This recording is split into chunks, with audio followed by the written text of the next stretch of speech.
Hey guys, welcome to another episode where we tear apart the craziest games ever created. Today we dive into the dystopian future of 1999, where you participate in a crazy TV show just for money, prizes, and, of course, dying in a bloodbath. Let's talk about Smash TV for the Super Nintendo. Yes, you understood correctly. Grab the popcorn because this game is a real punch in the gut. So, Smash TV is based on a 1990 arcade game, and this SNES version is desperate to bring that same chaotic and brutal experience right into your home.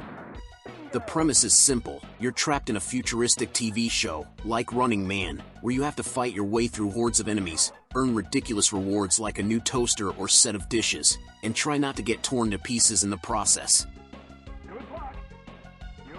The gameplay is a classic twin-stick shooter, where you use one stick to move and the other to shoot in 8 different directions. Well, at least in theory, because on the SNES there are problems. Here the controller only has one stick, so instead of having smooth, immediate control like in the arcade version, you find yourself struggling with directional buttons and action keys. You feel like you're trying to drive a car with the handbrake on. And that's the first big problem with the game. And then, guys, let's talk about the difficulty. If you thought Battletoads was brutal, Smash TV does you a favor and throws you against a wall of endless enemies, bullets everywhere and traps that will make you want to throw your controller out the window.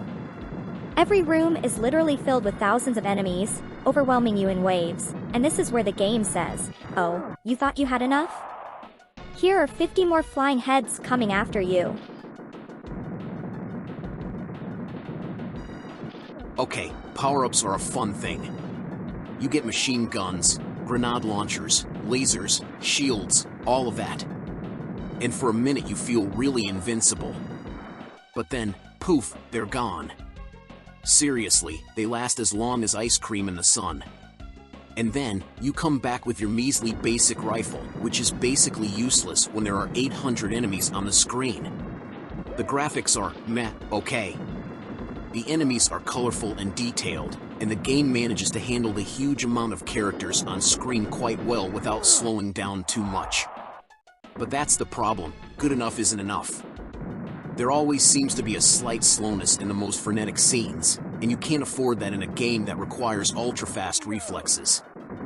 And then the sound, oh, the sound. The music is repetitive and quite forgettable. It feels like listening to the same loop for hours. The explosions and sound effects, on the other hand, are a little more satisfying, but they can't cover the general annoyance.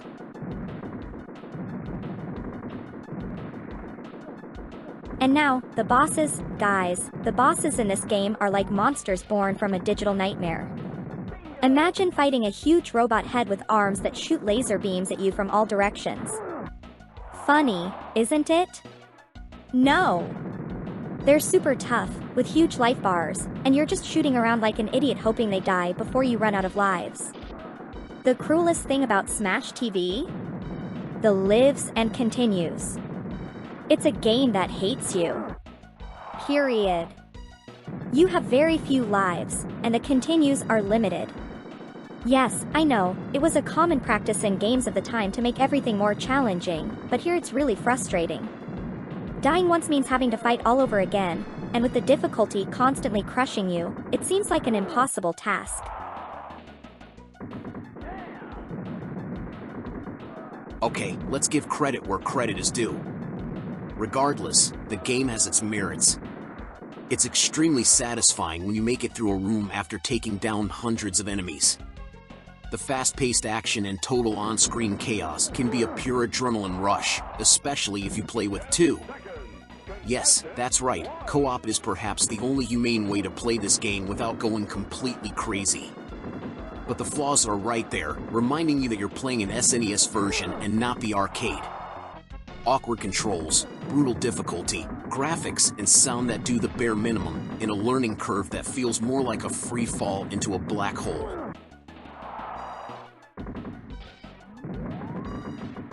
So, what do I think about Smash TV for SNES? Well, if you love brutal arcade games and want to test your patience, this is the perfect game for you. If you're looking for a less punishing experience, perhaps it's best to skip this televised massacre. The game can be fun at times, but be prepared to suffer. And a lot. Because on this show, death isn't just a possibility. It's guaranteed. And with that, we bring the curtain down on Smash TV. I hope you found this carnage interesting. Don't forget to subscribe, leave a comment, and let me know what other game you want to see torn to pieces here on this channel. Until next time, folks, and remember, play, but don't get destroyed, like in Smash TV.